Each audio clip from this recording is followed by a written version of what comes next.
ಈಗ ನೋಡಿ ಇದನ್ನೊಂದು ಸ್ವಲ್ಪ ನಾನು ಹೇಳಿದ್ನಲ್ಲ ಮೇಲ್ಗಡೆ ಲಾಸ್ಟಲ್ಲಿ ಹಾಕೋಕ್ಕೆ ಒಂದು ಸ್ವಲ್ಪ ತೊಗೋತಿದ್ದೀನಿ ಅಂತ, ಇದಕ್ಕೊಂದು ಸ್ವಲ್ಪ ತೊಗೊಂಡೆ. ಆಮೇಲೆ ಒಂದು ಸ್ವಲ್ಪ ಮಸಾಲೆ ರುಬ್ಬಕ್ಕೂ ಹಾಕ್ಕೋತೀನಿ. ಒಂದು ಸ್ವಲ್ಪ ಇಷ್ಟು ಬಿಟ್ಕೊಂಡಿದ್ದೀನಿ. ಇದಕ್ಕೆ ಇವಾಗ ಆ ತುಪ್ಪದಲ್ಲೇ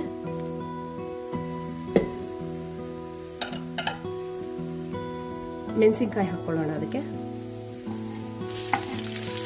ನೀವು ಖಾರ ಕಡಿಮೆ ಆಗುತ್ತೆ, ಅದು ಚೆನ್ನಾಗಿ ನೀವು ತುಪ್ಪದಲ್ಲಿ ಉಟ್ಕೊಂಡ್ರೆ ಮೆಣಸಿನ್ಕಾಯಿನ, ಅದಕ್ಕೆ ಸ್ವಲ್ಪ ತುಪ್ಪದಲ್ಲಿ ಉಟ್ಕೊಳ್ಳಿ. ಲೋ ಹೀಟಲ್ಲಿ ಮಾಡ್ಕೊಳ್ಳಿ, ಇಲ್ಲಾಂದರೆ ನಿಮಗೆ ಘಾಟು ತುಂಬ ಮೂಗಿಗೆ ಹೊಡೆಯುತ್ತೆ. ಸೊ ಮನೇಲಿ ಮಕ್ಕಳೇನಾದರೂ ಇದ್ದರೆ ಅವರು ಎಲ್ಲ ಕಡೆ ಕೆಮ್ಕೊಂಡು ಓಡಾಡ್ತಾ ಇರ್ತಾರೆ. ಸ್ವಲ್ಪ ರೋಸ್ಟ್ ಆಗ್ತಾ ಇದೆ ಇದು. ಮೆಣಸಿನ್ಕಾಯಿ ಆಯಿತು.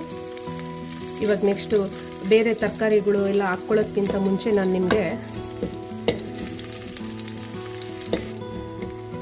ಒಂದು 5 ಟೊಮೆಟೊ ತೊಗೊಂಡಿದ್ದೀನಿ. 5 ಟೊಮೆಟೊನ ಉದ್ದುದ್ದಕ್ಕೆ ಹೆಚ್ಕೊಳ್ಳೋಣ. ಸೇಮ್ ಎಲ್ಲನೂ ಇವತ್ತು ನಾನು ಫ್ರೆಂಚ್ ಫ್ರೈಸ್ ಮಾಡ್ತೀವಲ್ಲ ಹಾಗೆ ಹೆಚ್ಕೊತೀವಲ್ಲ ಅದೇ ಥರ ಹೆಚ್ಕೊಂಡಿದ್ದೀನಿ ತರಕಾರಿ ಎಲ್ಲ.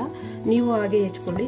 ಅದು ಬಿರಿಯಾನಿಗೂ ಸ್ವಲ್ಪ ಪಲಾವ್ಗೂ ಡಿಫ್ರೆನ್ಸ್ ಇರಬೇಕಲ್ವರ, ಅದಕ್ಕೋಸ್ಕರ ಈ ಟೊಮೆಟೊ ಈ ಮೆಣಸಿನ್ಕಾಯಿ ಉರಿತಾ ಇದೆ. ಸ್ವಲ್ಪ ಚೆನ್ನಾಗಿ ರೋಸ್ಟ್ ಆಯಿತು. ಒಂದು 5 ಟೊಮೆಟೊ ಉದ್ದುದ್ದಕ್ಕೆ ಹೆಚ್ಕೊಂಡು ಹಾಕೋತಿದ್ದೀನಿ. ಈಗ ಚೆನ್ನಾಗಿ ಟೊಮೆಟೊ ಎಲ್ಲ ಚೆನ್ನಾಗಿ ರೋಸ್ಟ್ ಮಾಡ್ಕೊಳ್ಳಿ. ಟೊಮೆಟೊ ಕೂಡ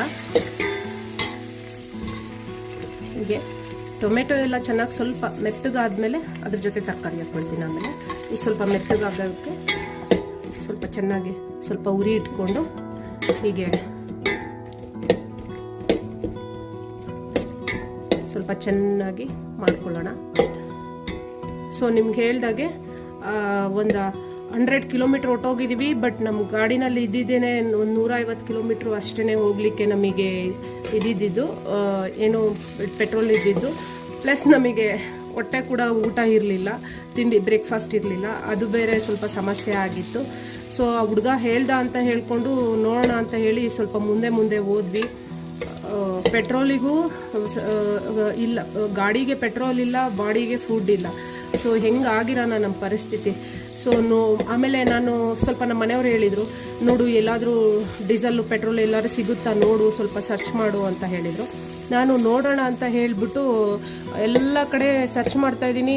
ಹಾಗೆ ಕಣ್ಣಲ್ಲಿ ನೋಡಿದರೆ ನಿಜ ಅಲ್ಲೇನೂ ಕಾಣ್ತಿರ್ಲಿಲ್ಲ, ಒಳ್ಳೆ ಮರುಭೂಮಿ ಥರ ಕಾಣ್ತಾ ಇತ್ತು. ನಿಮ್ಗೆ ಗೊತ್ತು ರಾಜಸ್ಥಾನ ಹತ್ತತ್ರ ಹೋಗ್ತಿದ್ದಾಗೆ ಹೇಗಿರುತ್ತೆ ಅಂತ ಹೇಳಿ.